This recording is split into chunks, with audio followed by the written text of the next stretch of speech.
ഒരു കനത്ത മഴയുള്ള അർദ്ധരാത്രിയിൽ ഒരു കൂട്ടം ചിന്തകളുമായി തന്റെ മുറിയിലിരിക്കുകയായിരുന്നു ആ യുവാവ്.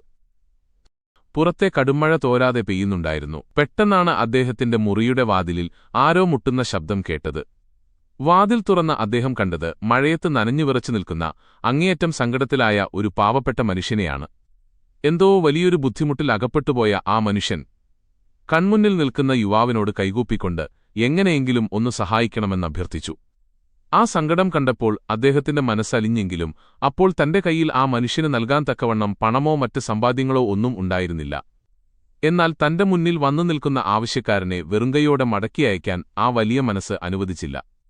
അദ്ദേഹം പെട്ടെന്ന് മേശപ്പുറത്തിരുന്ന ഒരു വെള്ളക്കടലാസും പേനയുമെടുത്ത് ആ രാത്രിയുടെ പശ്ചാത്തലത്തിൽ തന്റെ ഉള്ളിൽ നിറഞ്ഞ കാരുണ്യം മുഴുവൻ ആവാഹിച്ച് മനോഹരമായ ചില വരികൾ അപ്പോൾ തന്നെ എഴുതിത്തീർത്തു.